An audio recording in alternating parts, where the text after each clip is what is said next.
It's another night of basketball here on Rivalry Family Media, where we say a very good evening, everyone. Alongside Kate Robbins, Todd Robbins for Rivalry Family Media, and we say welcome into our home as we welcome you to the home studio for this evening's battle. As you can see, we are in Leominster this evening.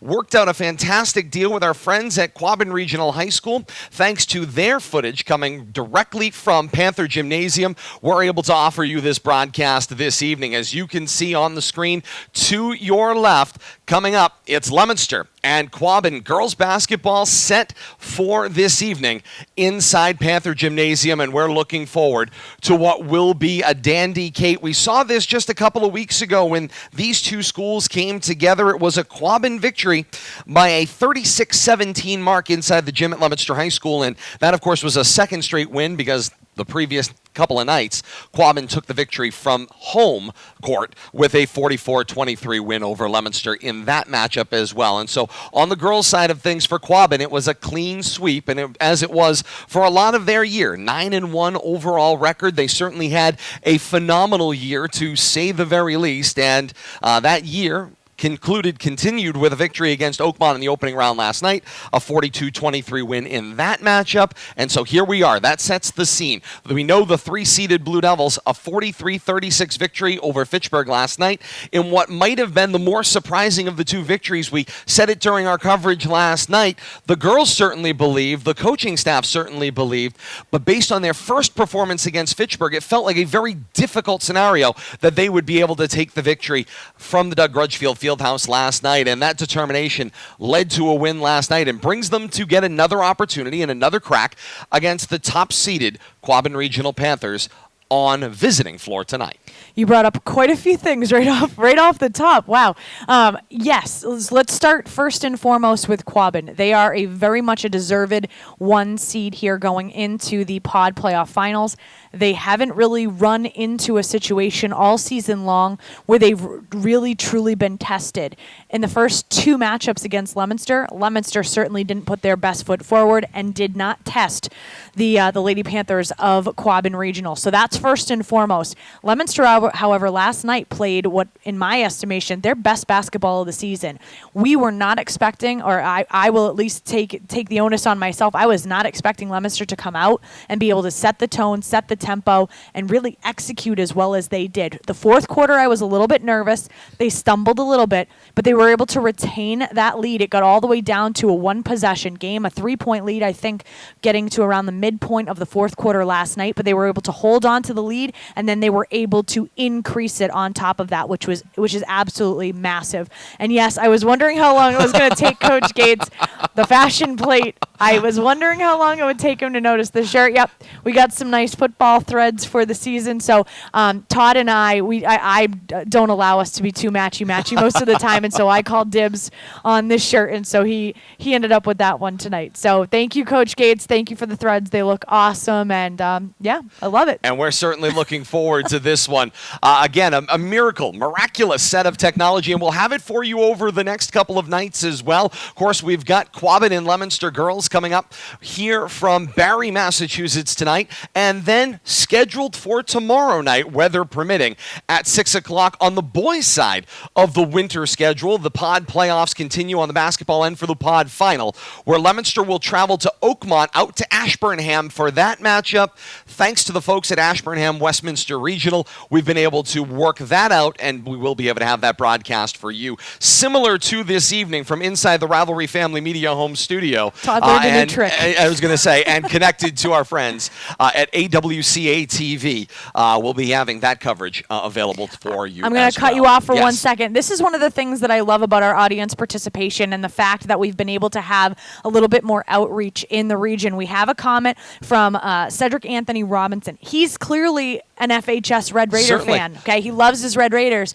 But one of the things that we were actually just talking to athletic director Craig Antossi about how interdependent the relationship between Leominster and Fitchburg is, how much we rely on each other relative to the rivalry. So a big shout out to Cedric Robinson. He loves his Red Raiders, but he's hoping to bring this pod playoff championship back to the Twin Cities. So I love that. I love the participation, and I love, although we have that Twin City rivalry, the red versus the blue, there's a lot of love both ways, and that's what we love about this. It's such a vastly important point in any rivalry. Without the other can't exist, and you aren't near as special. Takes two to tango. Without your chief rival. So I certainly appreciate that. Echo those sentiments as well. And Kate, as we mentioned, this has been a situation for the Panthers. When you look back at how Quabbin's year has laid out, they opened the year with a 60-13 victory versus Gardner. They only played them one time.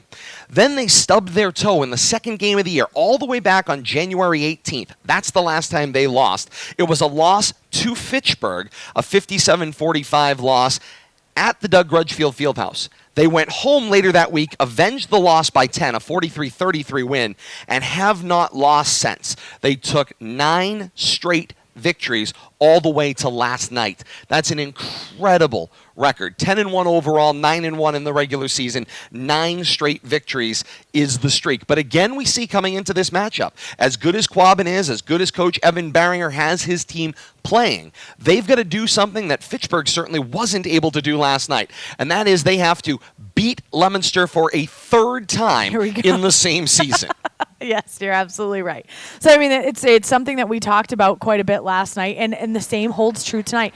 It's not an easy task, and you can bet that now that Coach Frederick for the Blue Devils has had a moment to be able to take a step, I'm sure that he went to go and see what Coach Paul DiGeronimo did with regard to Fitchburg and their matchup and how successful they were, and try to kind of implement some of that game plan. When you have a second to be able to go back and truly have some additional time to do some additional game planning, like you said, it becomes very difficult to be able to beat a team 3 times in the same season, and especially when you have a little bit of time, you have a little bit more time to execute, build up your team, get a little bit more of a skill set going. It's a very interesting situation. We saw Coach Frederick and his Lady Blue Devils able to pull it out last night, so let's see what kind of a rabbit they have up their sleeve this night. But Quabbin, by no means, they are absolutely the undisputed 1 seed right now going in here, and deservedly so. So we will see what kind of magic Rusty Frederick can come up with it if they've got it. But they're going to have a tall task, and back-to-back nights. You've got to emotionally get right back up one night.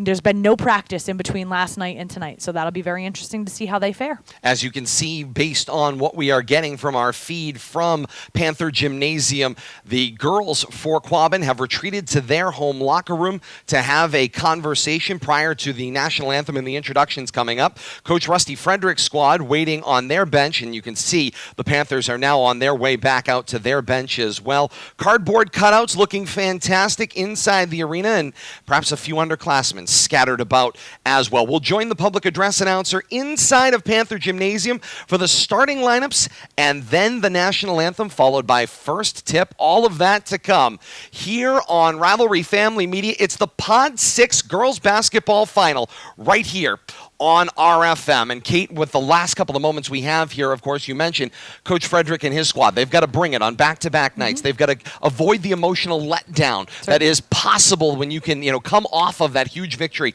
and come back the very next night. The one thing that I do know from trading text messages on his ride up with head coach Rusty Frederick is this team is ready, and he is going to go with the same starting lineup that he went with last night. And so for the Blue Devils, that means it's Isabella Nevard, Ava McDonald, Kyra Forsberg, Juliana Pompey, and then Taylor Boulay will step in as well. Dr. Steve Dubzinski checking in with us. He says Rusty's Rabbits are ready to go out there, and they're going to have to be. They're going to have to bring the energy the second night through. As you see the players take their positions, we'll join the public address announcer for the starting introductions.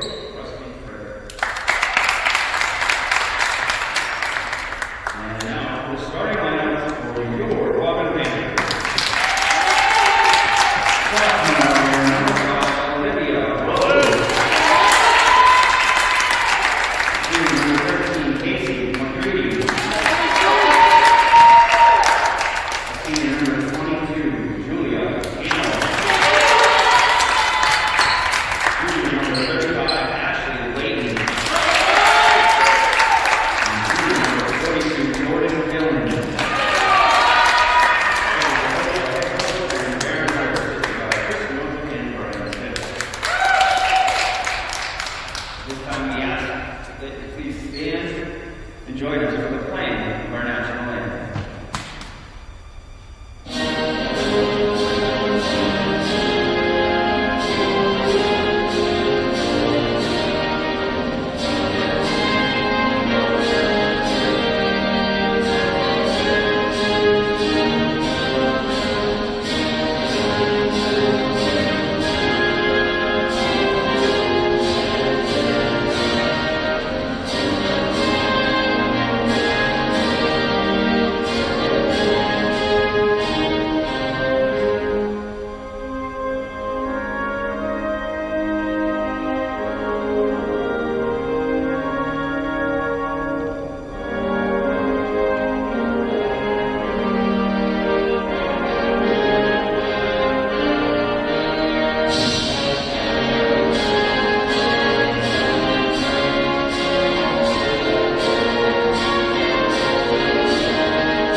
Sounds like a crowd of thousands out there at Panthers Gymnasium. It is merely the teams being closer to the camera's microphone than anything else. But we are ready for action. It's Panthers and Blue Devils. It's the Pod 6 girls basketball final here from Panthers Gymnasium in Barre, Massachusetts tonight as we see the two teams take their spots out on the floor. For the Panthers and Coach Evan Barringer, you heard the introduction. Casey McCready, Julia Hamill, Jordan Gillian, Ashley Layton, and then I believe it was Olivia Rose who gets the starting spot tonight. First possession belongs to the Panthers, and away we go. Panthers will go from left to right as we begin the first 8 minutes. Cycle the basketball back and forth. This is Rose. Rose will pop the three-pointer. That one won't go. Down in the paint, rebound up. Foul called as McCready tried to go back up with it. Ruled a held ball. The alternate possession will go back to Leominster. Right off the bat here, Leominster distributing things through Boulay at the point. Little give and go. Pompey cutting down the baseline. A fantastic find there by Forsberg, and the lay-in is good. Pompey was instrumental in last night's victory against Fitchburg on both ends of the court, so she's going to have to be very active in this one if the Lady Blue Devils want to be successful. 3 away for Hamill, and she hits. 3-2 Panthers, 50 seconds into the first quarter. Boulay gets an open look at 3 from the left side. Back rim, no. Rebound pulled down and dribbled out of trouble by Hamill. And the perimeter shooting's okay, but Leominster needs to be able to get those offensive rebounds if they're going to try to be sharpshooters from the outside. Again, they're going to try to match the Panthers on the perimeter shooting, but they're going to have to rebound too. Drive to the basket by Layton. She got bumped before the shot, so the foul is on the floor. Panthers will keep possession at foul line extended. That'll be the team first for Leominster. Leominster wearing the royal blue tops, royal blue bottoms, trimmed in white at the shoulders, waistbands, and the bottom cuffs of the shorts. Running Devil across the varsity L on either side of those shorts as Hamill gets hot. Same spot, pops another 3, and buries it. I think she's got a favorite spot on the floor. Early on, certainly working for Julia Hamill, the senior. And by the way, that Leominster foul on Pompey. 1 foul on Pompey, her first team first. Ball tipped away from Boulay. Forward it goes. This is Hamill. Falling out of bounds, was able to fling it back toward the top of the key. This is Gillian. Gillian finds McCready, and she walked with it, and the ball will go back to Leominster. And that's what Leominster needs. They need to start taking advantage of unforced errors. When Quabbin makes an unforced error, Leominster needs to capitalize, so let's see what they do here. Forsberg with the ball well away from the arc. Now starts the swing. McDonald comes over to the near side, sets a screen for Boulay. Boulay, the runner through the middle of the paint. Back rim, no. Pompey out-rebounded on the inside there. Looked like Gillian had body position. Pompey just threw something into the sidelines on the way back after the rebounding action. McCready cross court. Here's the dribble drive. The runner thrown up there by Hamill. It won't go, and the rebound down for McDonald. Up floor, this is Nevard. First touch, runner at the baseline. Doesn't go off the glass. Rebound for McCready. Stolen away by Forsberg. She'll bounce back for Boulay. Boulay jumper in the left wing. Rattles out and it won't go. Leominster in a tough streak right now. A 6-2 run for the Panthers in the first 3-ish minutes of the ball game. Wow, Quabbin content to just stay on the outside. Rose fires away. That three won't go. Battle for the rebound. The foul called on the floor. I think they're going to get Leominster for reaching in. They are. And that'll be no, excuse me, Kate. Nope. Olivia Rose on the follow-up. Her first team first for Quabbin.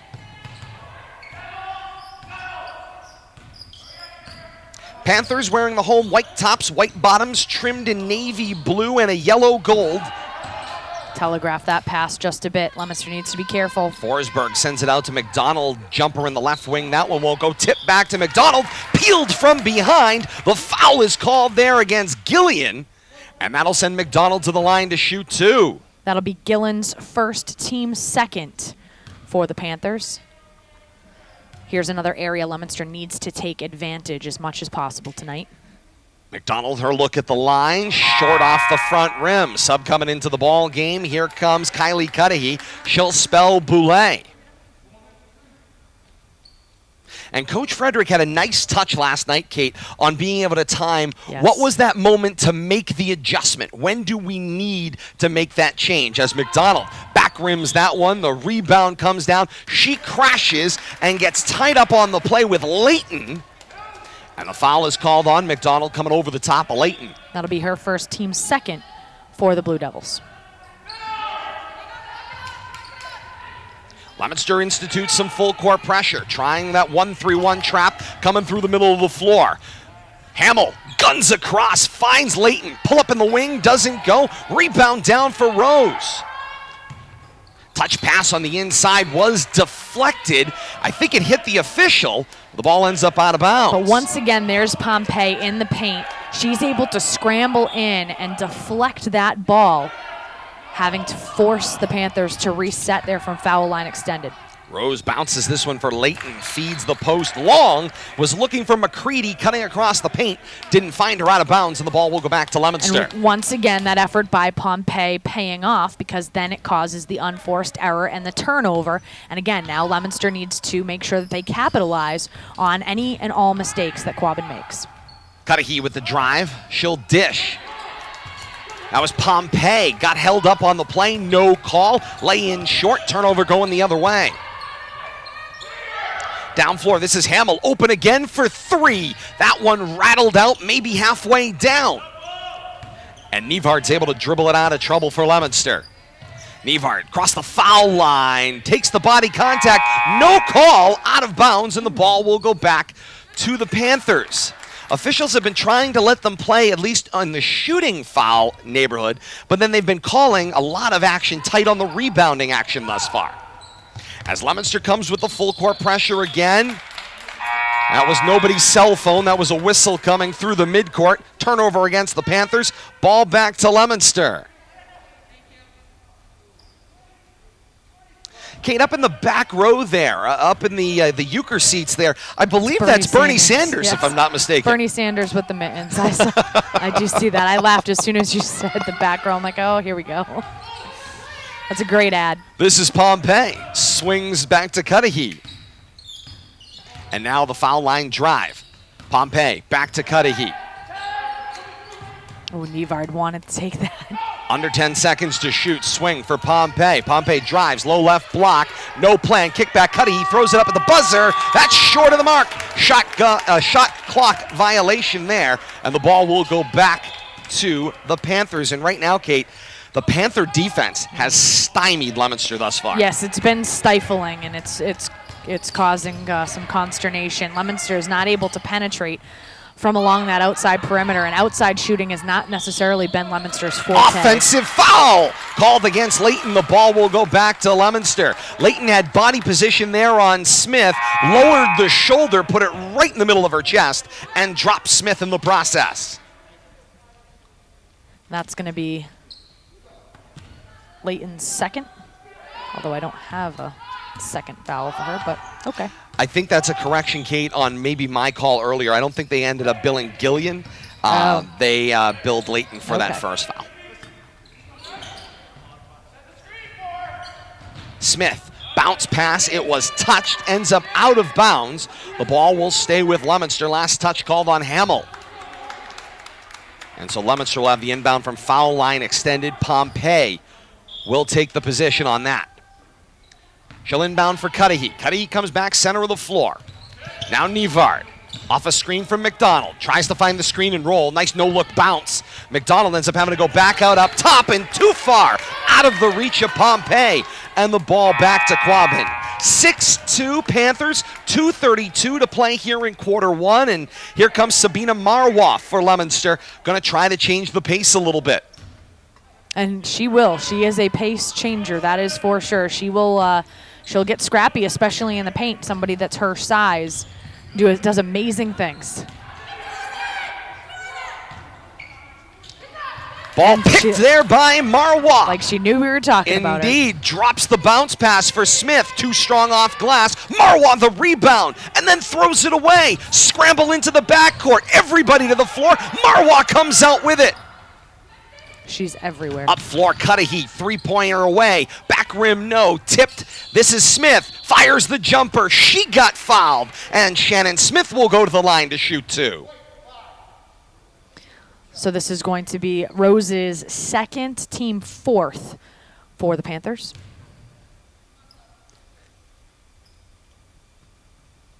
Smith's first will go in and out.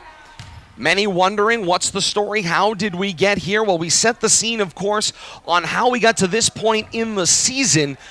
Quabbin, a win over Oakmont last night in decisive fashion. Leominster with a nail-biter against the arch-rival Red Raiders.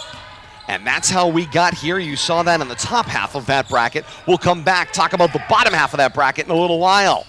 Jumper away, that one won't go. Rose, the point guard, in the midst for the rebound, got tied up. Alternate possession, signal is Panther basketball. And the interesting thing here, we did not see Quabbin relying quite this much on their outside shooting in the first matchup against Leominster.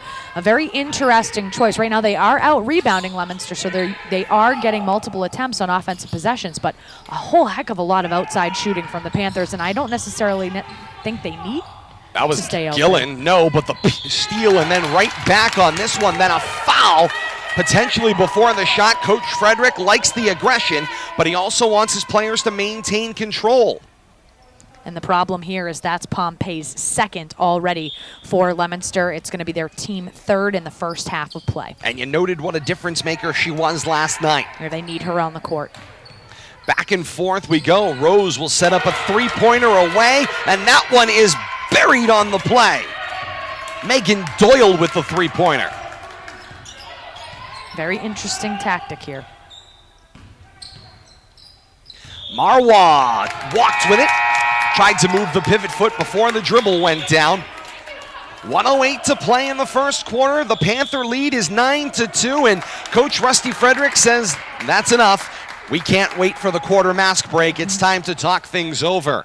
And I think that that's wise. I mean, right now, the only points that Quabbin have been from outside the three-point arc. They've had 5 attempts at three-point shots. They've made 3 of the 5.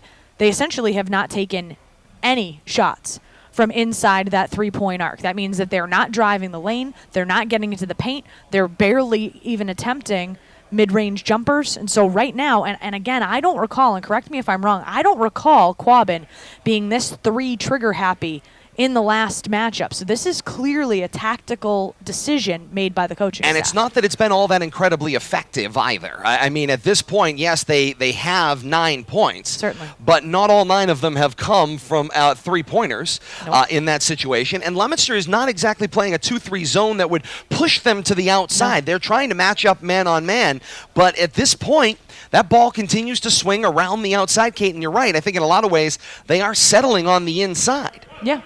I'm well, not the sure. interesting thing, however, I mean, if you take a look at it, they are very much out rebounding Leominster. So if they're able to get that initial first strike from beyond the three-point arc, and then they're fairly confident that they're going to be able to out-rebound Leominster, more often than not, if they don't hit the first initial three, they're going to have a second attempt on that offensive possession because of their confidence in rebounding. So maybe they know they can out-rebound Leominster. Chloe Tressaloni comes out onto the floor with the Blue Devils out of that timeout. See what Coach Frederick draws up defensively. Smith, matchup on defense as we go under a minute here in the first quarter. That's Doyle. Swings for Hamill. Back to Doyle. Around to Rose. Thought she had an open look. This time they find Layton, who sends up a three-pointer and buries it. Every single point right now generated via the three-point shot for Quabbin. Final 30 seconds here of the first quarter, about a 2, maybe 3 second differential shot clock to game clock. Smith tries the running lay-in. It got knocked away. Ball out of bounds. Leominster will keep the basketball. Tressaloni will inbound for Cudahy. Cudahy waits for the clear out. Drive. Got fouled. Caught the underside of the rim with the shot, but Cudahy's got 2 coming from the line. And I agree with Katie Jane on the Facebook comments. Leominster is going to have to figure out a way to stop that outside shot. Quabbin has been just deadly. Every single one of their 12 points coming from beyond the three-point arc. They've missed 2 three-point attempts, but right now they seem surefire out there. I'm wondering what their practice looks like. There's a lot of three-point shooting. Knockout from the top of the key. Players take their spots in the lane. Cudahy missed the first. Second is away. Back rim, no. Tipped, loose ball. Rose skids to the floor. Ball still loose. Tied up with Cudahy and Rose. Alternate possession favors Leominster. And so they'll get another possession. 16 8/10 left here in the first quarter. And I know we talk about it regularly, but you still have this situation where Leominster's not taking advantage of the freebies. They're 0 of 6 from the free throw line. Shot clock off here for the remainder of the first. Swing around, Nevart, 3 away.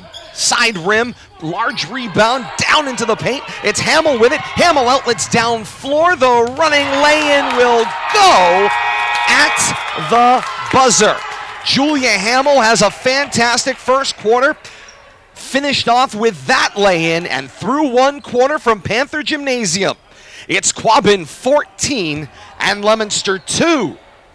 Panthers, Kate, demonstrating through one quarter why they are the #1 seed in this pod. Oh, there's absolutely no doubt about it. Right now they have contributions on the score sheet from 3 different players.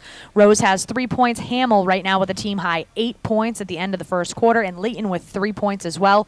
Right now, Pompey is the only Leominster Blue Devil on the scoring sheet. She has 2 points, but we have multiple missed free throws from Cudahy, McDonald, and from Smith. So they're Leominster as a team 0 of 6 from the free throw line. So there's absolutely room for improvement. Right now, Leominster being out-rebound. It looks like 3 to 1. Turnovers are fairly even, though. So it's not as if Quabbin's playing a perfect basketball game. Yes, they're bringing prolific three-point shooting, but right now you have a situation where you are able to potentially take advantage of unforced errors because the turnover differential is just 1. It's a difference of 5 to 4. Rebounding, Leominster is going to have to start rebounding a little bit better and take advantage of their rebounding because right now, with that perimeter shooting from the Panthers, they're able to take that initial shot. They're confident that they're going to get that first rebound, and that automatically gives them a multiple possession offensive or multiple attempt offensive possession. We do appreciate the correction out there. We had a small modification. Oh. Gillen had that 3. That's my bad on the call. Kate's working off of my call and the monitor she has in front of her. We certainly do appreciate it. Great to have you along with us here, both from the Rivalry Family Media home studio and all the way out to Barre and all points in between. Fantastic having you a part of our family, certainly. Keep shouting out your players. We love the second screen conversation. You stay with us here on RFM. We'll take you right through to the finish. As we head back out to Barre, the officials getting together. I think we're having, Kate, a finger whistle issue. Oh, boy. You know, these are my favorites. boy. There was multiple settings, if you will, on these finger whistles. And I don't think the official liked it. Like I said, it sounded like a cricket chirping. Yeah. And so I believe we've got a correction. Finger whistle ready. Let's start the second 8 minutes. The things that you notice, Todd Robbins. The things that you notice. This is Doyle, the freshman. She'll drop the ball off for LaRue. Swing it back over to the far side. That was Layton. Layton for Hamill. Hamill tries to bounce entry. It got deflected. McDonald slides to the floor, not without the bump first. And they will build this to 20. Riley Bassett, according to the officials, had the foul call. McDonald and Bassett bounced off of each other in the process. And that'll be her first team 6, so that means that from here on out, Leominster will be in the bonus. 30 seconds gone by in the second frame. Nevard's 3 from the right corner does not go. Loose rebound finds its way to Hamill. Hamill up floor. She finds Gillen. Gillen has herself stripped, and the ball ends up in the hands of Nevard. And then a foul scrambling back into the play by Hamill. And that's the 7th foul called against the Panthers. The one thing breaking the way of the Blue Devils, Kate, they've got foul shots for the next 7:17 until halftime. Yeah, they need to take advantage. Right now, they're 0 of 6 as a team, but a great opportunity here for the remainder of this half to try to take advantage when they are fouled. Cudahy's first on the 1-and-1, missed, but bounced right back to her. How about a jumper from the foul line? That one won't go either. And the outlet in transition. Doyle had leaked down floor, tries a runner from the foul line. Loose ball on the rebound. I believe she followed and got her own rebound. She did indeed. And then stepped on the baseline. The ball will go back to Leominster. Just a minute into this second quarter, we're still at 14-2.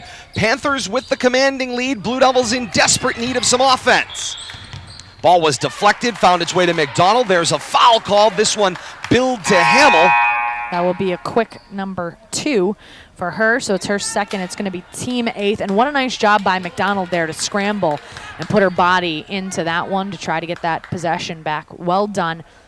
Leominster certainly not giving up. It's still quite early. McDonald at the line. She's shooting a 1+ opportunity here. First one will go for Ava McDonald, and that free throw, Kate, doesn't make a huge difference on the scoreboard, but it just feels so desperately needed after falling behind on a 14-2 opening run. You're certainly not wrong about that. And keep in mind, Leominster held the lead on their first basket at 2-0. So it has been a long time coming that Leominster puts 2 more on the board and makes it a 10-point basketball game with 6:50 to play in the second. Well, maybe that'll open things up. Hamill drops this one off, finds LaRue. Baseline drive, tries the cross court. It got deflected. Loose ball was run down by Doyle. And now Hamill standing on the Panther out by the half circle. Back and forth they go. They'll swing it to the near side through LaRue. This is Layton. Layton, the left-hand drive. Back to LaRue for a 3. In and out, and the rebound down for McDonald. Shell outlet for Nevard. Nevard tries to take it end-to-end. Not able to do it, and the rebound for Layton. That last offensive possession for Quabbin, Leominster's defense did exactly what it needed to do. Quabbin tries for the long 3. Leominster's able to get that initial rebound. Boom, you're going back in the opposite direction. Layton's foul line jumper caught glass. Long rebound, tie up on the play. It's Gillen with Pompey. Held ball the signal. Panthers have the arrow.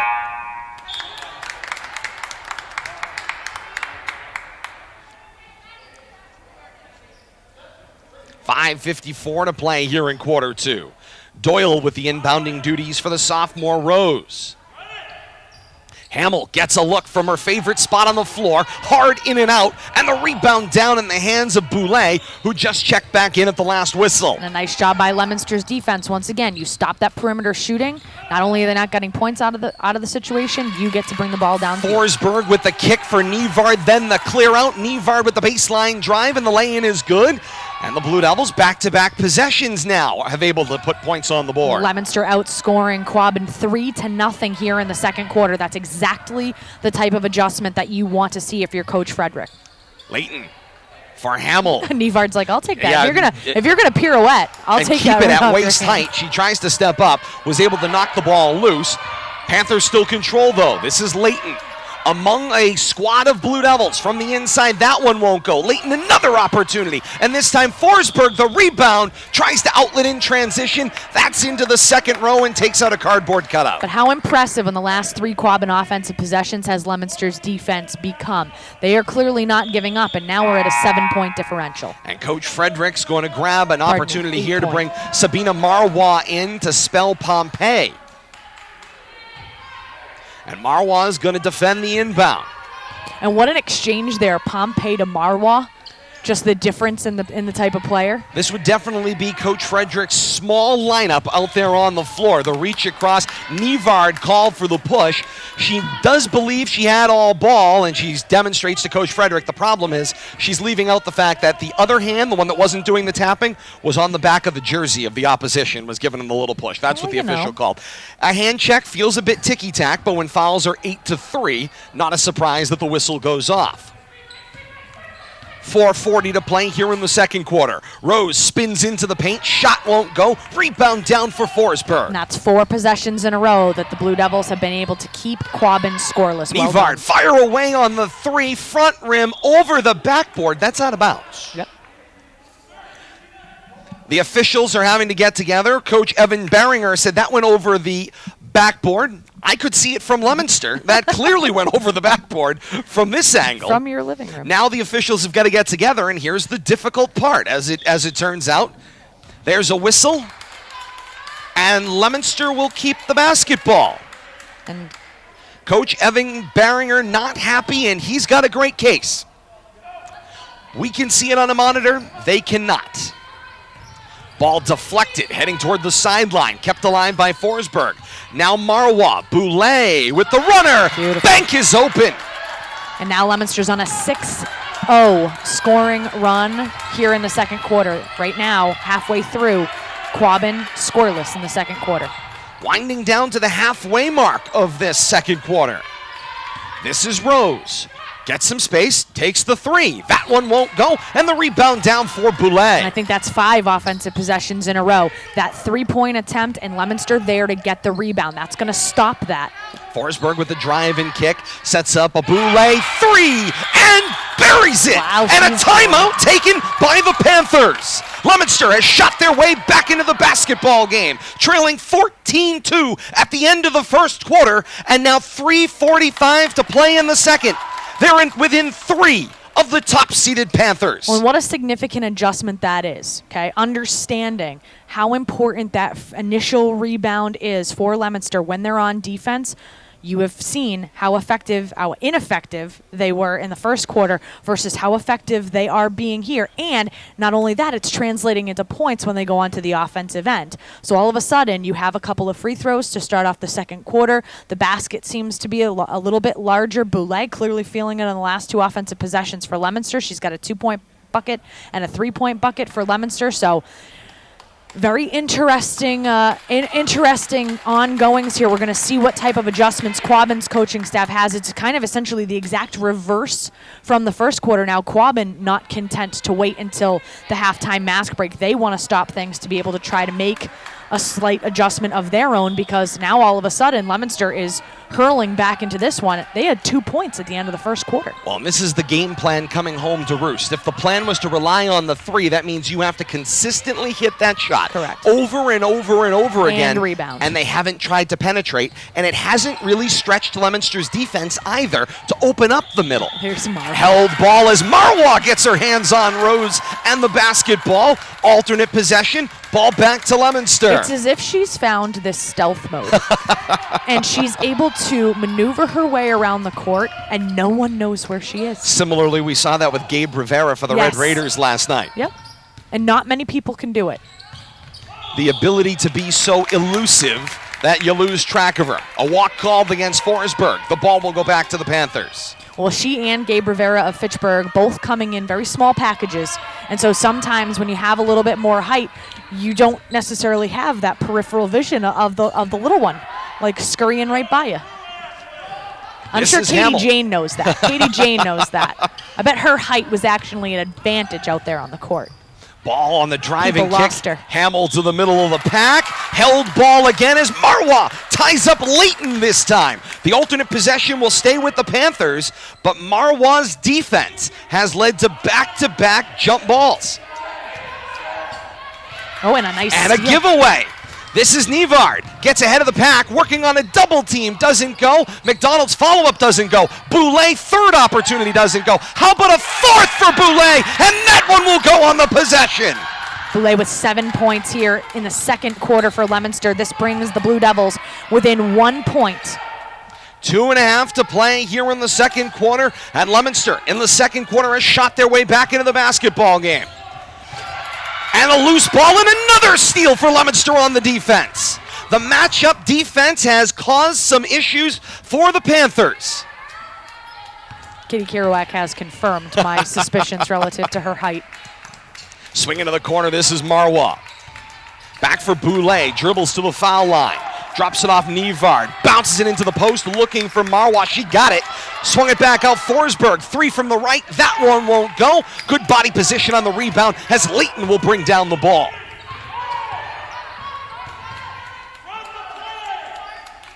Run the play, we're hearing. Coach Barringer wants the Panthers to run whatever they had previously diagrammed. Hamill spins, knows where Doyle is. The jumper short off the front rim, but the loose ball rebound. This is Rose, and she was fouled on the floor. No shot there. Ball will stay with the Panthers. Kylie Cudahy checking back in for Leominster. She'll spell Forsberg. Pompey back in as well. She'll spell McDonald. That foul on Marwa, her first team, 5th of the first half for Leominster. Final 96 seconds of the second quarter.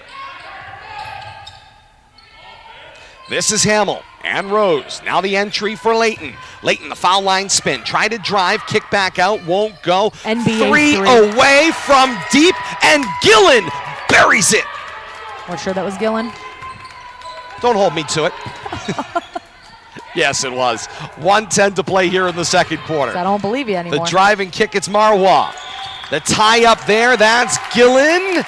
And the alternate possession is going to stay with Leominster. 1:07 to play here in the second quarter. Leominster within 4. That 3-point shot from Gillen, the only points that Quabbin has scored thus far in the second quarter with 1:07 remaining.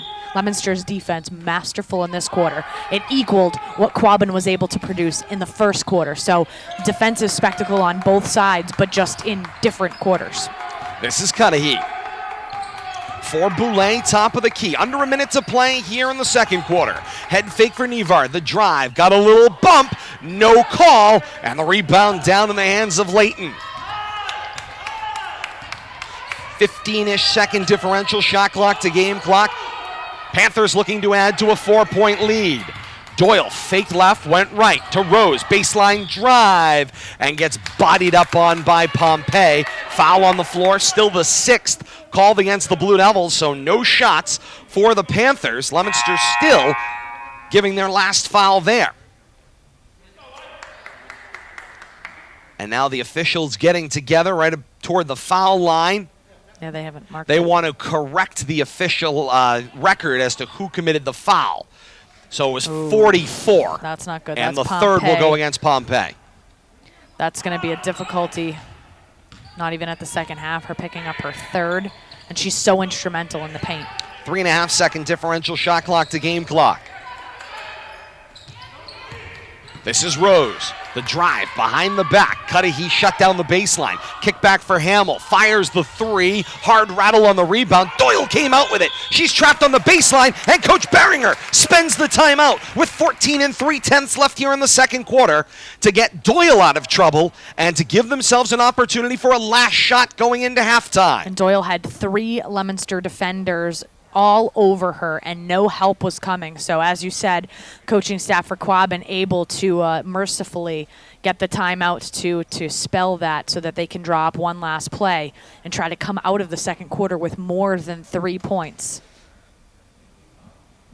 So fantastic having you along with us here on Rivalry Family Media as together we work via remote to Panther Gymnasium in Barre this evening, getting an opportunity thanks to the folks at Quabbin Regional High School for arranging the opportunity for us to be able to get the camera feed and provide this coverage to the community as well and the region as Pod 6 wraps up their girls basketball playoffs with this evening. And then, of course, we're just, Kate, a couple of days away from the start of the winter season, the conclusion of the winter season and the beginning of the fall 2 season, if you will.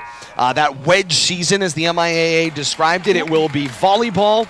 We got the volleyball schedule. Yes, volleyball schedule is in. A different pod that we will see. Very interesting. 6 home games for the Blue Devils volleyball squad that we'll have the opportunity to bring you here on Rivalry Family Media. There's a pod playoff, from what I can tell, but we haven't gotten that confirmed nor denied. But the big news, we're still waiting on that football schedule. I know, the football schedule meetings held today. We'll see what the tomorrow, final result is as we move on. Final 10 seconds here in the second quarter. This is Doyle off a screen from Hamill, and Nivard gives the foul. She didn't want to. She's frustrated. That'll be her second, team 7th, and that's going to send Quabbin to the line. Yeah, and that's a bonus situation as Doyle was fouled on the floor. 5 9/10 left here in the second quarter. So we're having a question about the baseball schedule. So baseball will run in a traditional spring, but it's going to be a delayed spring. So no word on that. We probably won't hear it for at least another month on what's happening with spring sports, because those are going to be starting much later than normal. To season we go through this schedule. Give a lot of credit to the athletic directors and the principals and the other administrators that are part of these MIAA as well as your local Mid-Wach committees in order to be able to put this all together. Doyle can't get that one to go. Nivard the rebound. 3 seconds left till halftime. The drive. Nivard gets it up on the rim at the buzzer, and it will not fall. Huge second quarter for the Blue Devils. The Panthers come on right at the very end, take advantage of a couple of untimely fouls, and hold a 5-point lead at the halftime mask break. It's Quabbin 18, Leominster 13 through one half from Panther Gymnasium at Quabbin Middle Senior High School in Barre, Massachusetts tonight.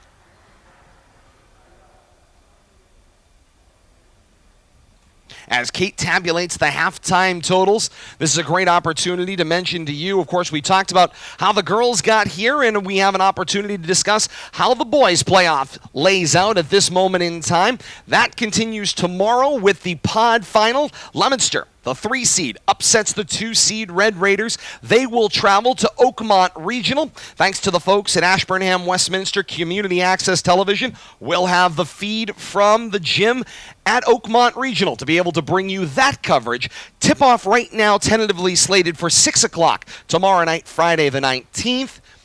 Plans, all pending the weather forecast, would be rescheduled to Saturday if that situation does not work out. Before we do the halftime stats, we've got a good question coming in from Katie Kerouac as to whether or not these 2 teams have played this regular season. So yes, this is the 3rd matchup between these 2 teams. Quabbin has been a resounding favorite in Pod 6 this year with only 1 loss. I believe that was to Fitchburg. And Back Todd on has January 18th. Todd, you have the final scores from the last 2 matchups between Leominster and Quabbin. Yeah, January 18th was the last loss for Quabbin. It was at Fitchburg. It was their only loss, a 57-45 loss. Meanwhile, the last meetings between Leominster and Quabbin came February 8th and February 11th. It was a clean sweep for the Panthers, a 44-23 win on the road, and then at home a 36-17 win, following up a couple days later on that Thursday. So right now, Panthers 2 previous victories over the Blue Devils as Kate takes us through the first half stats. All right, let's take a look at Quabbin's side of things first. Team totals first, 15 rebounds, 2 steals, 8 turnovers. Right now they have that 5-point advantage. Individual statistics for the Panthers. Doyle with 1 point, Rose with 3, Hamill with 8 but was left scoreless in the second quarter, and Gillen with 6 points. Now for Leominster, team totals first, 13 rebounds, 5 steals, 6 turnovers. Boulay right now with a team high 7 points, all of them coming in the second quarter for the Blue Devils. Nivard held to 2 points right now, McDonald with 2, and Pompey with 2. The other notable item, Pompey right now with 3 fouls for Leominster going into the second half. Todd? Indeed, as we work our way to the start of the third quarter. Coach Evan Barringer, we know he is intense. We saw it in the gym at Leominster Yes, High we did. School about a month or so ago. Enthusiasm, certainly among him and his coaching staff. Chris Nosek, Brian Smith joins him. And, of course, Megan McNiff assists Coach Rusty Frederick with the girls of Leominster. And here we go, second half action underway, third quarter, just 4 seconds in. Right to left go the Panthers here in the second half. Let's see the adjustments. This is Hamill for Rose. Bounce it to the foul line. Drive the lane. Lay-in is good. That's Layton. And puts the Panthers into the 20s, 20-13. So right away, we see the Panthers coming out and driving the lane, getting right into the paint.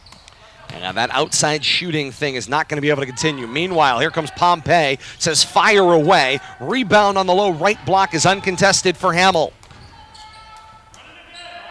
Run it again. Same play coming right back. Indeed. So here's Layton. Layton cross court. Finds Gillen. 3 away from the left side. Won't go. And right into the breadbasket of Forsberg. And again, that's what Leominster needs to do. When Quabbin is content to take those perimeter shots, they need to be ready to rebound. Nice bounce pass finds Boulay. The shot was short, but she kept it alive. McDonald slings it back out to a Forsberg 3. Bang! A 4-point game, 6:50 to play here in the third quarter. Oh, boy. Nevard tries to come over the top of Layton. Gets tied up, a held ball the call, and the ball will go back to Leominster. Well, interestingly here, this is one of the few times that we've seen the Quabbin Panthers frustrated at all season long. Right there you have the situation where the player left that ball completely exposed for Leominster's defense, and she's hearing it from Coach Barringer. Bounce pass got knocked away. Panthers with the steal. Hamill with it and dribbles it out of trouble. She'll now control over half court. Hamill with the drop-off. That was McCready. Works the give and go. McCready the turnaround in the lane. Won't go off the back rim. McDonald the uncontested rebound. The drive and kick for Forsberg. Swatted away by Hamill. Ball will go back to Leominster. Sub coming in here. This is Cudahy going to check in for Forsberg. 6:04 to play here in the third quarter. A 4-point basketball game. The Panthers with the lead. And did you say the last time these two teams met, Leominster had 17 points in the game? Pompey with the jumper. That one won't go. Loose ball for the rebound. Dribbled out of trouble by Rose. Sorry about that, Todd. No, that's fine, Kate. Yes, 17 was the last time. And Leominster's max against Quabbin this year was 23 in the first meeting. Yep. Here's the dribble drive. Gillen throws it high That was off glass. nifty. That one won't go, but down in the hands of Layton. Count the basket plus the foul. Great follow-up there for Ashley Layton. McDonald picks up her second. It's going to be team first for the Lady Blue Devils in the second half.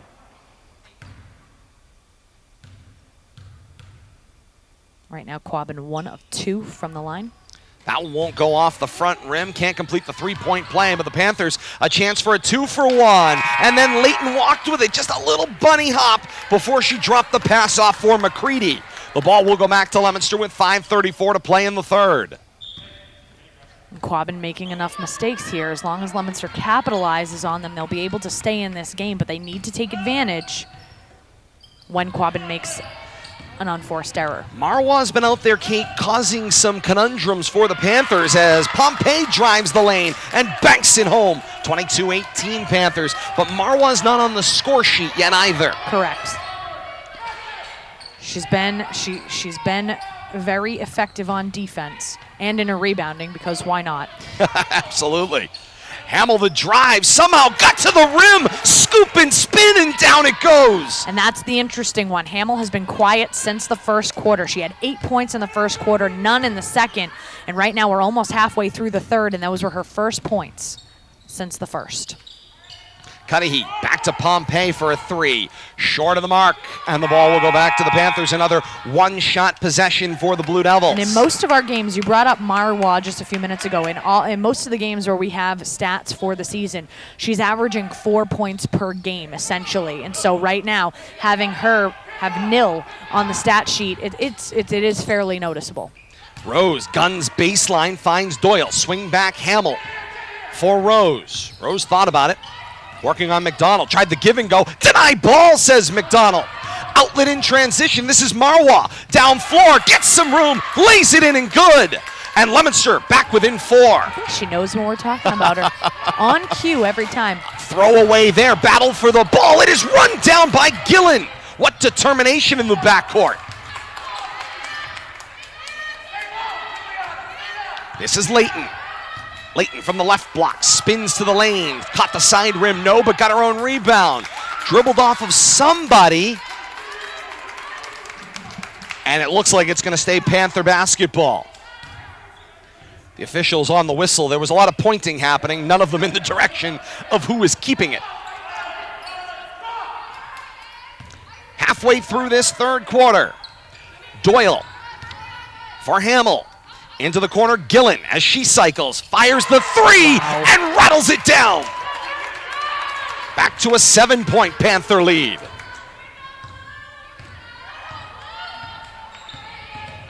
Cudahy, off a screen from McDonald. Now Nevard, foul line back to Cudahy. Clear out through the lane, Cudahy drives, got bumped. Ooh, the giveaway, Coach Frederick is incensed over on the sideline. Either that play didn't go the way he wanted, Kate, or he wanted a foul call. I'm thinking that play did not go the way he wanted. This is Hamill with the reverse. For Doyle, right back to Hamill. Entry pass denied. And so they keep circling the outside. And Nevard with the pick with 5 on the shot clock. Down floor on Hamill, shot away. That one won't go. Second opportunity, doesn't go for Pompey on the follow. 2 shots on the possession for Leominster, but the key point is they come up dry again. Nevard, when she is on those fast breaks, she does tend to come up a little bit hot when needs a little bit more touch on that. Rose a bit out of control. She slips over the legs of Cudahy, and Cudahy's going to be called for the trip. The foul is on the floor. Rose went to the foul line looking for shots. It's going to be foul line extended for a Panther inbound. And that's Cudahy's first. It's going to be team second for the Blue Devils in the second half. Coach Frederick calls for the hurry, and Smith will cut in and make the steal. Up floor, Marwa, an immediate giveaway, and then fouls as she comes back in off the mistake. And Kate, that's the tough part. You know, you make a great play with the steal, then the immediate giveaway on the turnover, trying to do a little too much, and then you follow it up by committing a foul. That drives coaches crazy. Yeah, that becomes problematic. You have this situation where you do something great and then it gets just ripped from your hands, and then you're trying to, hustle back and get into the play, and in that instance, you end up causing problems. Katie Kerouac says she wants to guard Gillen. Katie Kerouac, oh my gosh. No eligibility left. Oh, don't break Katie her heart, Kerouac. Todd Robbins. Don't break her heart. Can you imagine what Katie Kerouac is going to be when her son plays high school sports? I cannot wait. I'm looking forward to it. I cannot wait to see what Katie Kerouac is like. Somebody has to head up the Alumni Association at that moment in time. 2:31 to play in the third quarter. Panthers with a 7-point lead at 27-20, and happy to have you with us on a Thursday night on Rivalry Family Media. Kate Robbins, Todd Robbins, and happy to have you a part of our broadcast this evening. 7-point ball game. What a fantastic game already. I know we still have quite a ways to go, but they're in this ball game. Leominster is. Panthers have averaged 30.5 points allowed per game. So the Blue Devils on their way while scoring 47.1 points per game. So the Panthers right now may be a little off their normal pace. No, I think that's absolutely accurate. They're, I think especially in the second quarter, I think that they were stunned a bit with that 4-point quarter. That is very much unlike them. Least number of points the Panthers have scored all year, 34 in a win over Oakmont. I think they're on track to do a little bit better than that. Inside, this is Hamill through a double team, and the rebound down for Marwa. Marwa drops it off for Smith.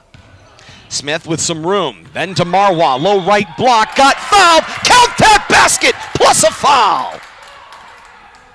She is masterful. And it's a great find. Shannon Smith made the connection and threaded the needle between two defenders to find Marwa, who was sliding in on that right block, Kate, and then it was just a matter of getting the shot up before she took the body contact. Hamill picks up her third. It's going to be team first for the Panthers. And I think that you make a great point. I tend to obviously kind of watch the basket and watch that action, and obviously the distribution of the ball, so important as well. Marwa missed the free throw, but scrambled, got her own rebound, got trapped in a corner, and Coach Rusty Frederick spends a timeout wisely. 2:07 to play in the third quarter. Leominster within 5, and a chance for a 2-for-1 on this possession. As you see the conversations ensue. Once again, we want to thank our friends at Quabbin Regional High School helping us out with this footage that you're able to see this evening, and we're able to call. And Kate, the best part about this is that this camera is entirely robotic. Well, that's the thing. I cannot get over the fact that this is a Hudl camera. That this is a robotic camera. This is completely unmanned. Yes. And I mean, so that's why you see sometimes the panning. As you're seeing here, it's following motion, and that's the entire idea behind the technology. 3 different lenses inside the cameras, and somehow it creates a composite image to follow the motion and create its own panning. Stellar. The good news is they haven't found the robotic play-by-play announcer yet, so I feel like my job's safe for at least another decade. For at least a day. Until Siri and Alexa team up to take over the broadcast. Right. Kate and I, along with Bill Thomas, You'll be British. are safe I'll have for a the southern moment. accent. You'll be British. It'll be great. But the commute for us tonight's been fabulous. Fantastic. Can't beat the weather either. Drop into the corner. This is Nivard, 3 away, and she hits. That'll make her feel good. She's been wanting it, hasn't quite gotten it. Got that one there, and brings Leominster within 2 as we go under 2 minutes here in the third quarter. And Nivard, I think, is going to be instrumental here, bringing this team down the home stretch. Loose ball as Marwa was defending. Gets the payoff from Cudahy. Shot won't go. Smith put back, won't go either, and Rose dribbles it out of trouble. Rose goes up floor, finds Doyle, and Doyle in stride makes the lay-in and puts the Panthers back at a 4-point advantage. Final 90 seconds of the third quarter. Smith into the corner, 3 away. That one won't go. Loose ball finds Marwa. Marwa, jumper from the left wing. Yes, she does. Marwa has 6 points in this third quarter alone. Her favorite spot on the floor is just outside that low left block. Nivard tries to jump the pass to Hamill. Hamill was able to connect with it. Slings to Doyle. 3 from the right side. Front rim, no. Rose, great closure as we go under a minute here in the third. And then a tie-up, held ball, and the signal it's Panther basketball. 56 5/10 to play here in the third. A lot of coaching going on right now.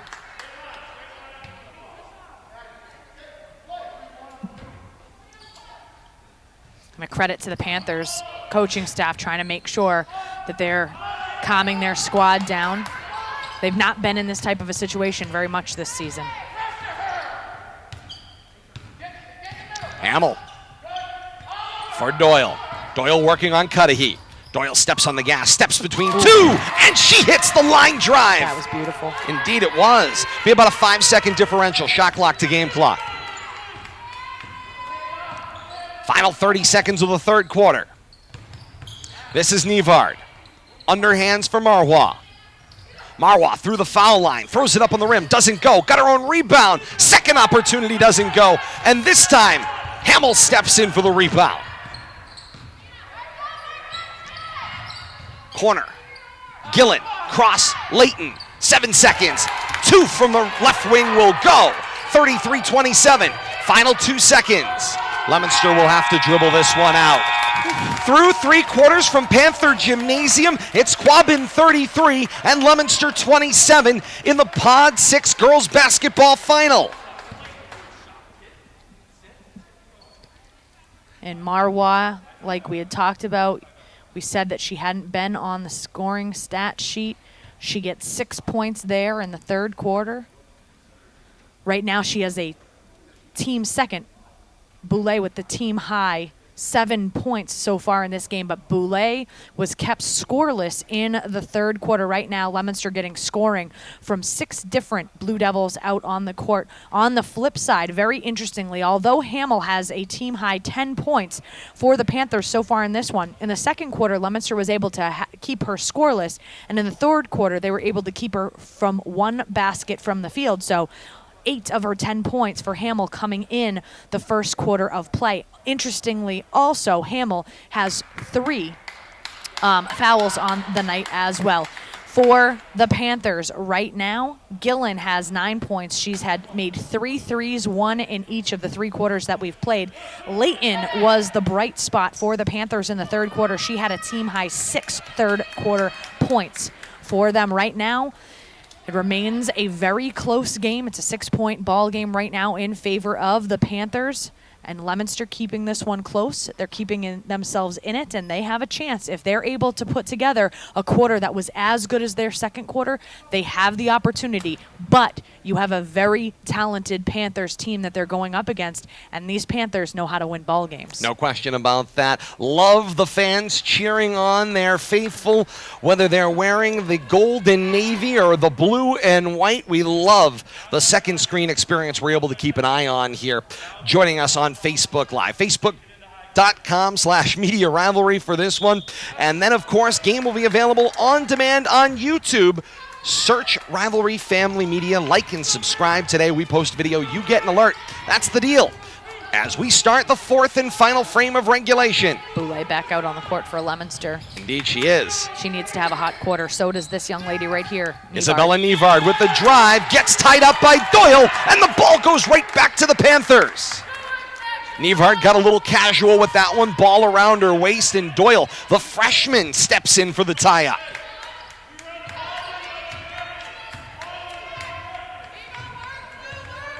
As the corrugated faithful looks on inside Panther Gymnasium, I love that. Ball dropped into the low post. This is Hamel, the step around, gets it on the rim, put that basket on the board, plus a foul. That's a big bucket. Should be Leominster's 4th. And It will is. be. And McDonald will head to the bench. And it's Nivard's 3rd foul. Team 4th for the Blue Devils. But more importantly, it sends Hamel to the line. Quabbin 1 of 3. And Hamel completes the 3-point play. Make it 2 of 4. Big moment there, 30 seconds into this 4th and final quarter. They did not update the period out at Panther Gym, but this is the 4th. Battle for the basketball. Leominster a 1-shot possession. Rebound down with Hamel. She'll outlet for Rose. 7:15 to play here in the 4th. 36-27 the Panther lead. Left arc, the reverse lay-in. Hamel. Oh my. No look, throws the reverse over her shoulder and off the glass and in it goes. And she's been quiet for quite a long time in this game, but all of a sudden she starts off the first quarter with a 5-0 run all by herself against Leominster right now. Hamel with all 5 of Quabbin's 4th quarter points. Just over the largest lead of the night for the Panthers as they cross 11. Coach Rusty Frederick has to take the timeout. 6:57 to play in the 4th quarter, a 38-27 lead. It's as if Hamel knows when she needs to turn it on and when she can kind of just hang out into the background and wait for her opportunity to pounce. Well, and interestingly, Kate, she seemed like she had, in the first meeting at the gym at Leominster High School, points-wise, didn't make the kinds of contributions that she wanted. She was helping out on the floor, helping distribute the basketball, certainly crucial in the rebounding game as the tallest player on the floor and perhaps the most physically imposing as well. but she did not have the point. She came out firing tonight, the senior, wanting to leave her mark. If she was going to end her basketball career under these COVID-modified rules, she was going to end with whatever championship they gave her. And that is, to me, says something about a senior coming out in this kind of a game under these difficult circumstances. Oh, it certainly does. There's no doubt about that. And it's one of those situations where in this type of a case, in the first quarter and now right now in the fourth quarter, she's been able to take over this basketball game seemingly all by herself. So right now, Leominster's going to need to, number one, quiet her down while also trying to take advantage of any and all opportunities that Quabbin gives them, because right now, got a pretty significant score differential. You've got quite a bit of work to have to do. Leominster is going to have to get hot, both on the offensive and defensive ends of the floor. This is Pompey. For Cudahy, too close. Kept alive, though, as Pompey's able to run it down. She'll underhand for Smith. Doyle tries to make the swipe. Tapped too close to the sideline, ball out of bounds. Leominster keeps. Looks like 7 seconds on the shot clock. There's the inbound. Around for Smith. Won't go. Hamill, the rebound. Bothered. Ball bounces loose, and Rose will dribble it out of trouble. Nice job by the sophomore to slide in there.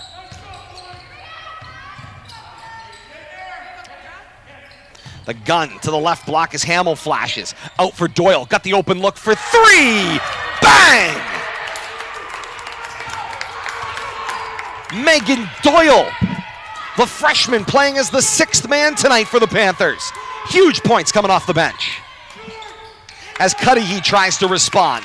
That one won't go. Leighton the rebound. Now we're in situations, once again, where Quabbin has begun to very much out-rebound the Leominster Blue Devils, and so you're getting one shot on every offensive possession, and if you don't make it, Quabbin's going to make you pay with a rebound. Rose with the giveaway as Doyle flashed. That one not able to be completed. And the ball will go back to Leominster as it rolls out of bounds.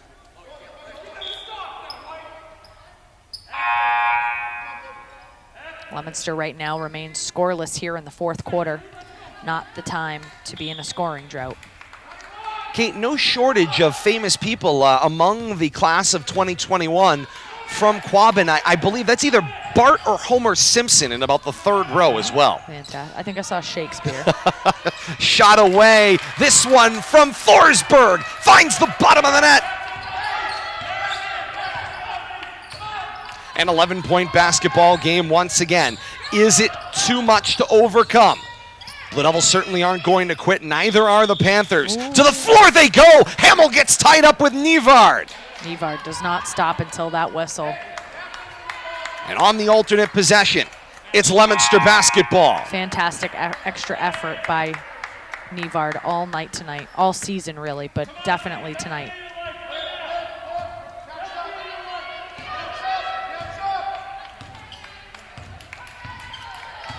This is Cudahy.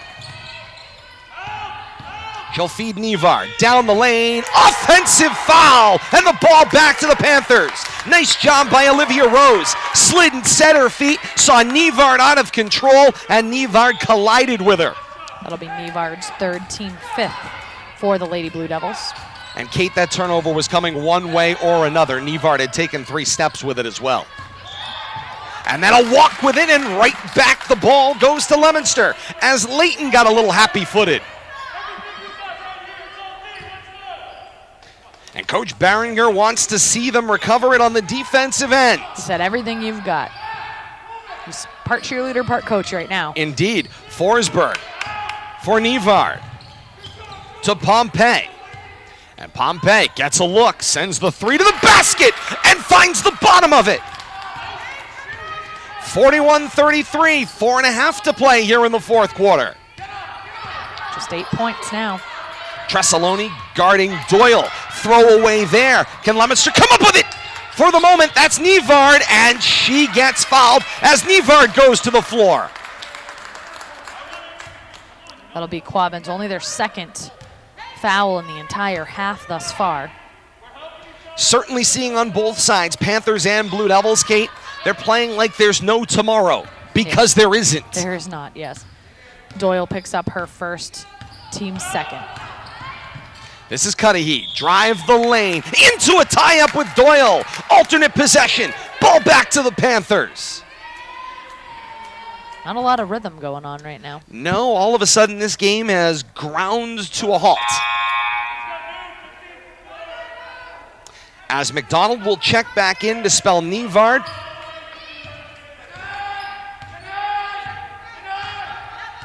And this is the sophomore Rose.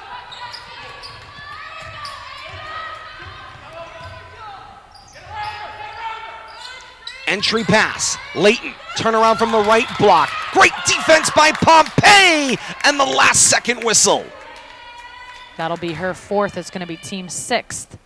That should be Pompey's fourth foul, and it is. Team six for the Lady Blue Devils. And fouls quite the opposite from the first half, as for the next 3:58, the Panthers on every whistle have got themselves free throw opportunities. Layton missed the first on that shooting foul situation. Meanwhile, Gillen was over here seeking help from Coach Nosek and Coach Smith. Had a little bit of a footwear issue, Kate. That looked like a NASCAR pit stop on the sideline. As Layton will finish at the free throw line, 1 of 2 on the trip.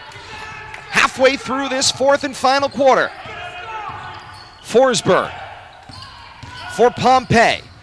Drives down the right side of the lane. Pocket picked. They say she had last touch. Ball out of bounds. Leominster has to come with the full court pressure. Ball has already been put into play. Smith wasn't able to get the substitution. Leominster with the full court pressure. It was deflected. Found its way to Hamill. Forsberg scrambles back.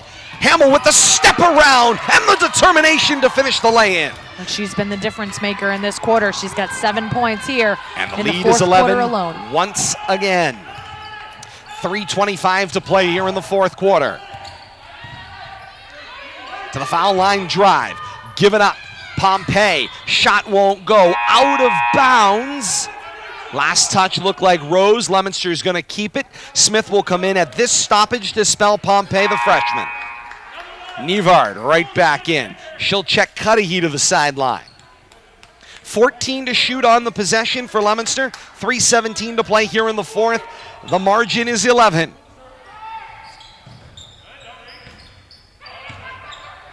Back and forth the bounce. Nivard tries to sling the shot from her waist. It got deflected out of bounds.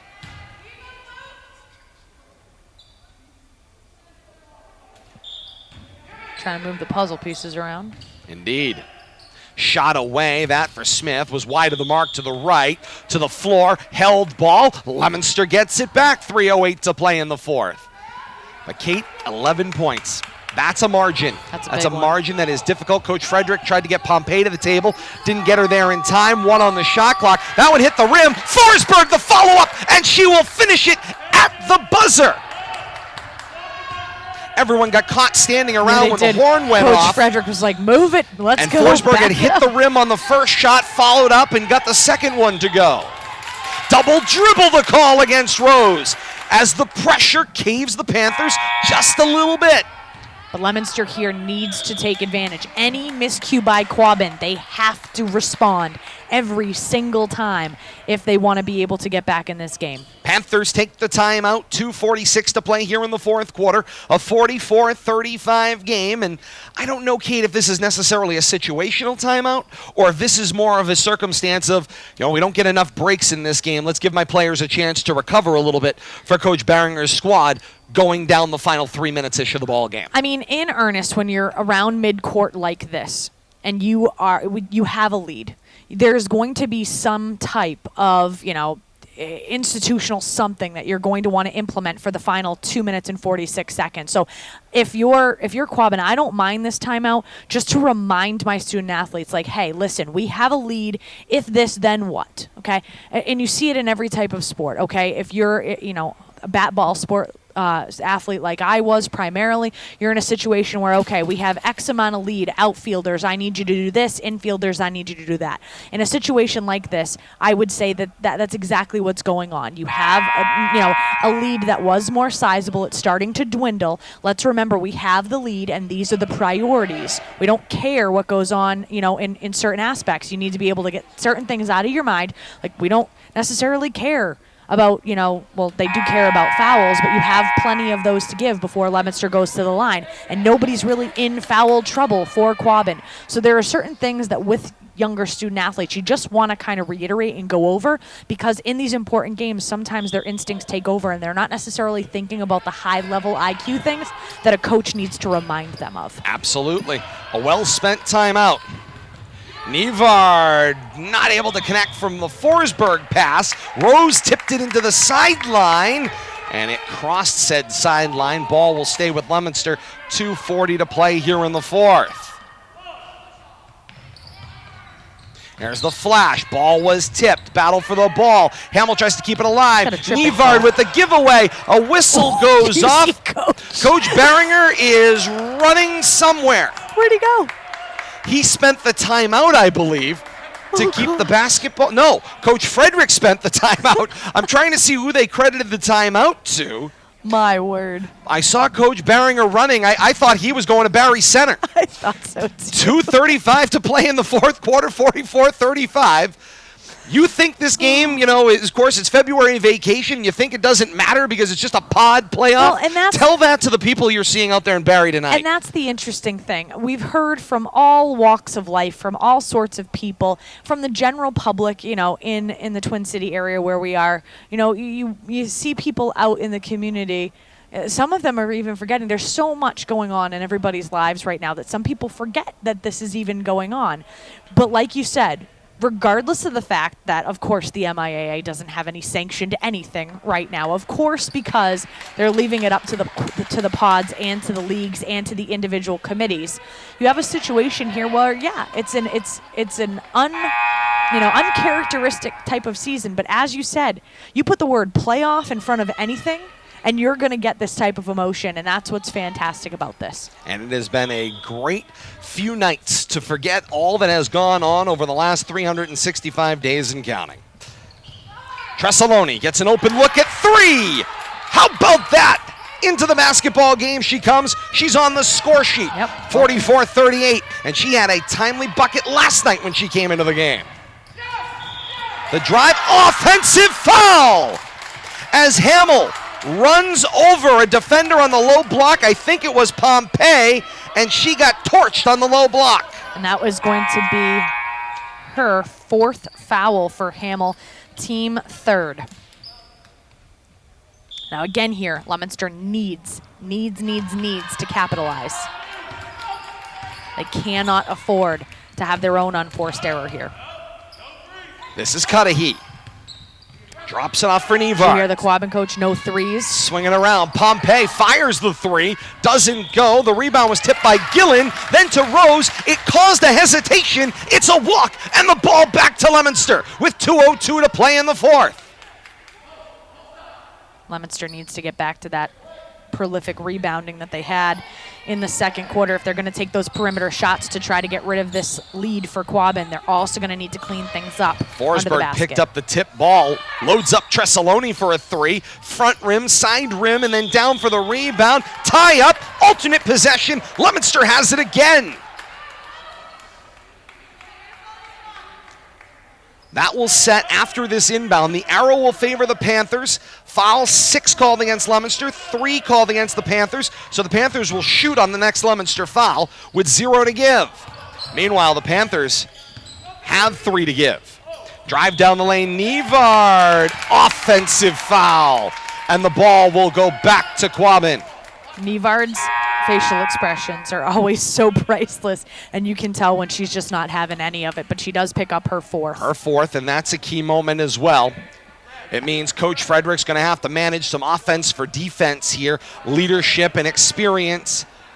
And that is their 7th foul. While juggling around fouls. That should It was an offensive foul, so they will not have free throws on that particular scenario. It's the one of few exceptions. Yes, but there's a got walk it. from Doyle, and the ball given right back to Leominster with 99 seconds left here in the fourth. Nevard's coming right back in. So is Pompey.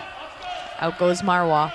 And Pompey is playing with 3, right, Kate? Pompey is playing with 4. So both Pompey and Nevard playing with 4 for the final 135 and counting.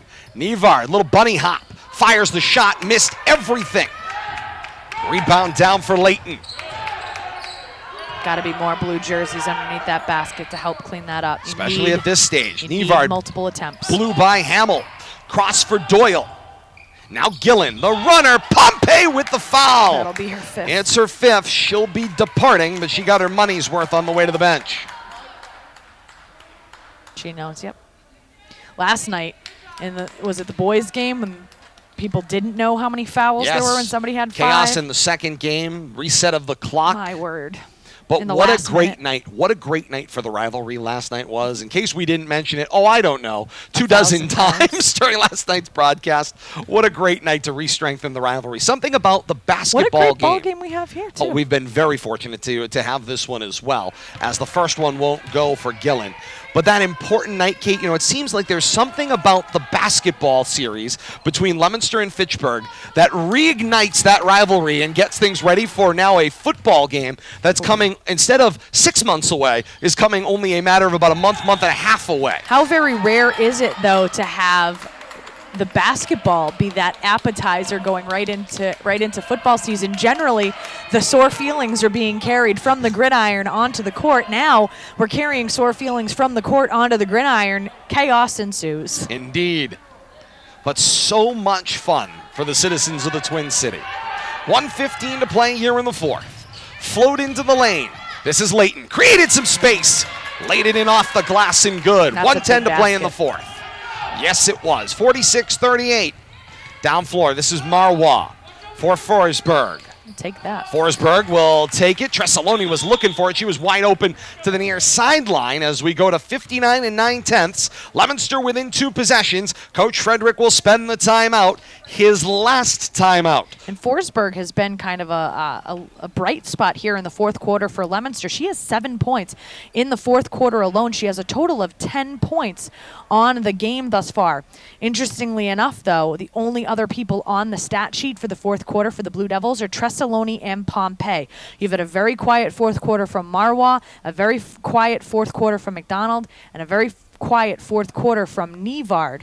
So a very interesting turn of events here. Forsberg turning it on for the Blue Devils here in the fourth quarter. Nevard, of course, having to be very, very careful with 4 fouls. We saw Pompey having to go out. Pompey left the game. She had 5 fouls, but 7 points on the night for Pompey. You doing all right over there? Indeed, we're doing just fine. I thought I lost you. First of 2 nights of pod finals here on Rivalry Family Media. You come right back tomorrow night, weather permitting, for this one coming up, as you will have Leominster and Oakmont in the boys basketball Pod 6 final. That game right here on Rivalry Family Media, scheduled for 6 o'clock tomorrow. 5:45 again, will be on the air. 3 straight nights of basketball here on Rivalry Family Media to wrap up the winter schedule. Ball coming back into the play. Off the made basket, Rose can take a wander. She will bounce it inbounds for Hamill. Worked a little give and go, beat the Leominster press. It was tipped alive by Doyle. She's the first one back into touch, but they say it was over and back. An over and back violation called, and the ball will go back to Leominster. 49 2/10 left in a 2-possession basketball game. A crucial turnover. And Coach Frederick on the stoppage, working the offense for defense. Coach Barringer says you got to be quick, needs the defense to be quick. Cudahy bounces to Forsberg. Leominster needs points on this possession. And quickly. And Cudahy bobbles, Rose closes in, commits the foul, just the 4th against the Panthers. That'll be Rose's 3rd, team 4th. But the big thing is time. Lots Coach of time. Barringer thinks he's got the play picked. He says, here comes the back cut. Here's the drive from Marwa. She got tap from behind, out of bounds, and the ball will stay with Leominster. 36 7/10. Each second off this clock favors the Panthers. It's taken a little too long. Top of the key was tipped by Hamill. Out of bounds, ball back to Leominster. Another 2.5 seconds off the clock. Well, that's the problem here. We started with around 49 seconds just on this offensive possession alone, and right now with a 6-point differential in this ball game, Leominster needs multiple scores in order to tie this ball game up, and so they need to score, and it needs to happen in quick fashion.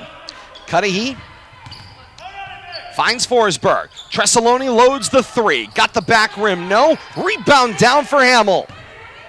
Shot clock is off. Panthers can dribble it around. Leominster trying to press. They've got to give a foul here if they want the ball back. Nevard was the only one in the neighborhood. She has to give the foul, and that's her fifth. That's tough. Unfortunately, that's, when you have young players out on the floor, crucial situation, things start getting a little chaotic. They try to scramble and stay with their player in that man-to-man defense, and unfortunately, they bail out on the ball carrier, and you end up having to commit the foul. And the difficulty becomes that Nevard, the only Blue Devil on the court that's in foul trouble because Pompey is already out. So of all the people on the court that you don't want to have to commit that foul, especially with 3 blue jerseys around, she's the only one that's able to commit the foul there. And like you said, a young team, that's something that they'll end up having to learn. Hamill will hit the first. 7-point basketball game with 16 5/10. Hamill has been the difference maker here in the fourth quarter. Oh gosh, don't. Yep. And that one won't go. Loose ball rebound. Kate yells at the virtual camera operator as we go down floor. Swing to the near side. This is Tressaloni gets grabbed. Foul on the floor.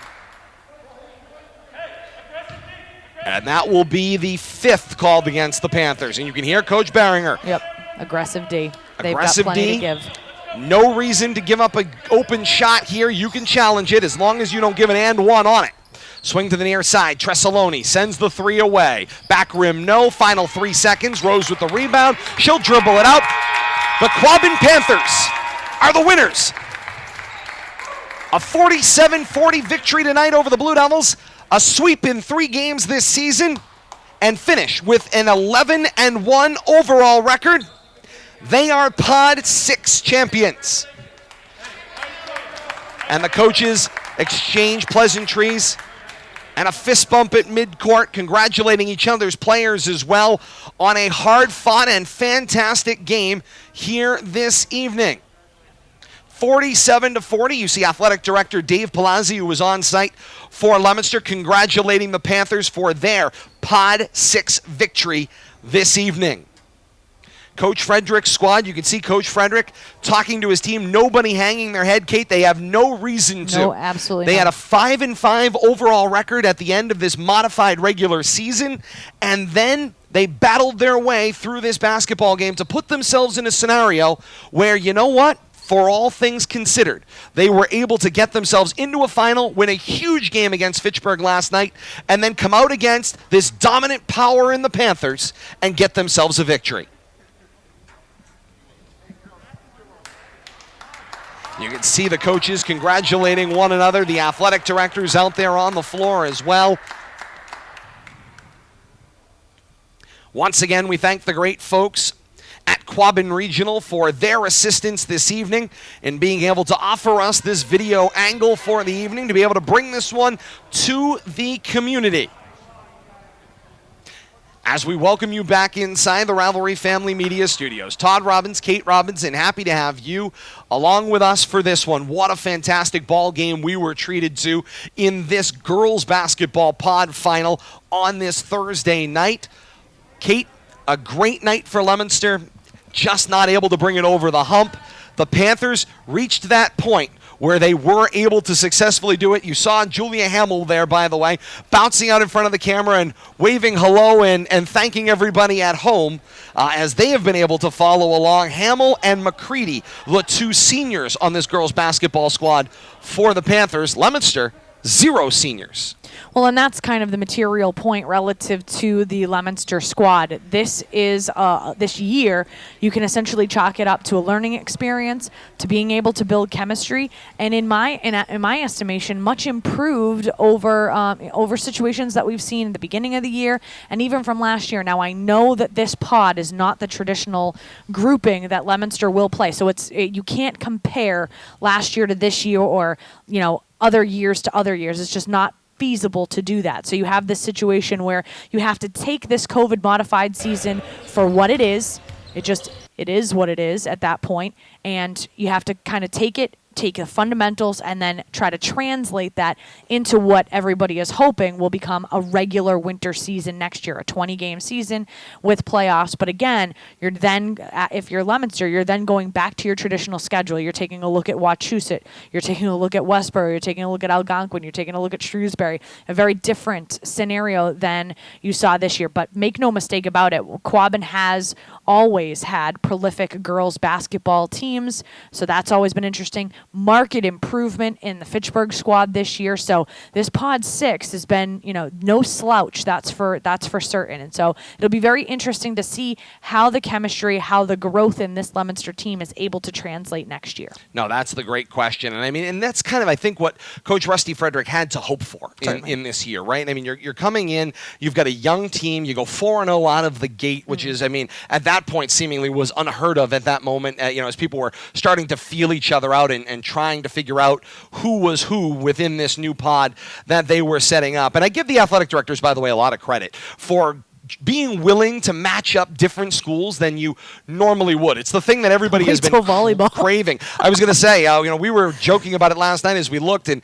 there was a school that I had never even heard of before that is part of Leominster's pod for the volleyball season. So can't wait to try to get that. I was going to say, you've got that to look forward to as well. But beyond that, I give these athletic directors a lot of credit. They were able to create these geographical pairings, make them interesting and exciting, of course, for the viewers out there, and of course for those that weren't able to be there. I want to thank Sue Gillen, obviously connected with yes. Quabbin and the Gillen from Quabbin. Thank you for the very fine and kind words on our Facebook Live feed. We very much appreciate the kind words, and that's what we're working for. Obviously, we're most closely associated and connected with Leominster, but very fortunate and very pleased to be able to connect with the entire regional community, especially with our teams that we get to see when Leominster goes on the road or when they come, the road teams come into Leominster. So always great to be able to connect with everybody around the region, not just with our friends here in our Leominster community. The folks that's part of our Rivalry Family Media community are well aware, obviously, of the kind of the regional nature. As Kate said, of course, we've got this fantastic partnership with Leominster High School, been most closely associated with them for the long time. But the truth of the matter is, regardless of which teams ended up in this final this evening, we were planning on broadcasting that game, and Rivalry Family Media, that's what this is there for, is to be able to bring the highlights to this regional, community. Last year, we had a great opportunity to follow some teams through the playoffs last year during the basketball season, ultimately doing the district final right before the world shut down, seemingly, with St. John's and Franklin, which was the Central Mass District final, and in boys basketball, and that's really what the mission here of Rivalry Family Media is. It's to be able to bring the great spotlight to the phenomenal athletics that exist here, not just in Central Massachusetts, but primarily here in Central Massachusetts, and maybe with a North Central focus, but truly all across Massachusetts. We are so fortunate to have phenomenal high school athletics that just because of, being a state with, 4 major sports teams. I saw an article the other day and read, Boston College, a top Division I college in the United States, fired their basketball coach, and nobody reported it. And so that tells you a little bit about how difficult it is to garner media attention if you are not one of the big 4 in this region. So to be able to have that opportunity to provide that coverage at the high school level, there is so much phenomenal high school athletic competition across this state. It's our pleasure to be able to bring this to the community. And obviously, again, we got our starts and will always be most closely associated with the folks at Leominster and with the folks at Fitchburg as part of this rivalry coverage. But by no means will that ever be a geographical limitation for Rivalry Family Media. And now Todd knows how to do this from home. So... Can't imagine what my dance card's I going to was look going like. to say, creativity is a must. A big win here tonight for the Panthers to win the Pod 6 You ready final. for stats? Kate. Yes, let's take a look at those final stats. All right, let's start with the Leominster Blue Devils side of the ball. Team totals first: 26 rebounds, 9 steals, 14 turnovers. Individual statistics, we have 7 different contributors to the stat sheet, to the scoring sheet. Marwa ends her night with 6 points, Tressaloni with 3, Boulay with 7 points, Nevard ends her night with 5 points, McDonald's with 2, Forsberg with a team-high 10 points for the Lady Blue Devils, and Pompey ends her night with 7 points. Now for the very much victorious Quabbin Panthers. Team totals first: 31 rebounds, 4 steals, 19 turnovers. Individual statistics, they had 5 different Panthers contributing to the stat sheet. Hamill starts her night nice and strong, quiets down for both the second and the third quarter, but still is able to end her night with 18 points for the Panthers. That's a team-high 18 points. Doyle has 8 points on the night, Rose with 3, Leighton ends her night with 9, and Gillen with 9 as well. So 4 out of the 5 players were either at or just below double digits, and obviously the 18-point night from Hamill is the difference maker, especially in the fourth quarter. She just took over the offensive scoring for the Panthers, and she was the difference maker. Certainly made that difference known in this one. The victory for the Panthers wraps things up in the girls' side of the bracket, but Kate, by no means are we done with basketball. Why would we be? I was going to say, we've got another night of Rivalry Family Media coverage here in the winter season. It's the bottom half of that bracket that you see there on your screen. It's the boys' half of the bracket. Leominster with the win over Fitchburg last night as the 3 seed puts themselves into the pod final. They will get a rematch opportunity from 1 week ago against Oakmont, who has been the dominant top seed in the boys' Pod 6 this year. They are undefeated, have not lost a game. Leominster played them tough in the first half. If they strung together 2 halves of basketball, I think it was a much, much different conversation. And Kate, we're going to get a chance to see that tomorrow night right here on Rivalry Family Media. Game slated for 6 o'clock, 5:45. Our streaming coverage will begin, weather permitting. Keep an eye on Twitter at Media Rivalry out there on Twitter for more information on the schedule. We'll get that with the athletic departments to finalize that coverage. If the game does get canceled tomorrow, it will be shifted to Saturday at a time to be determined. Look for early afternoon. They played at 2 o'clock last Saturday. Why not play at 2 o'clock again? It'll be an interesting one. So that might be our afternoon. We'll have to figure out when things are going to materialize. And like you said, these 2 teams have just seen each other. They only played 1 time this season, so that's kind of an interesting note. They did not get a second crack at it, did Leominster, to be able to go up against Oakmont. But Oakmont has been the perennial favorite since the beginning of the season. They are by no means impenetrable, however. They did not come in to the gym at Leominster High School looking like they, could be just absolutely unbeatable. So I think that you have a situation where, although absolutely you're in a situation where you have an undefeated team, you have a team in Oakmont that has, from start to finish, they have been the people that everybody's been talking about in the pod on the boys' side of things. It's going to be very interesting. Leominster, I think, was the beneficiary. I think Oakmont actually helped Leominster in that last matchup between the 2 teams because it forced Leominster to play their best basketball. Leominster had played Quabbin the week before they played that Oakmont game, and it was 2 games where they split that series, but their win was not a pretty one. Coach was very candid about it when we talked to him after that game. It was not a situation that he was happy with what he saw on the court. It was one of those things, well, you'll take the W, but you don't like what you're seeing out there. So that's the situation that they were in against Quabbin. Then they went and dropped the second game against Quabbin, but I think they can thank Oakmont for righting their ship because you have a situation where you're going up against the best team in the pod, and I really do think that did a nice job getting them prepared to go up against Fitchburg yesterday on the road in enemy territory, and then having to force Fitchburg to try to beat them 3 games in a row. And we talked about the benefit, I believe, in my earnest assessment. I think that Leominster, rather than Fitchburg, was the beneficiary of how their schedule was set up for the entirety of the pod situation. And so I think that Leominster, if they continue to roll and ride that wave, it's going to be a very interesting ball game. Just like the Leominster girls did a much better job in this particular situation going up against Quabbin. This game was far more enjoyable than the 2 previous games that these 2 teams had played in, and I think that you're going to see the same out of Leominster. And I think right now they had that trip up toward the end of the season, but I think that we saw some of their best basketball last night.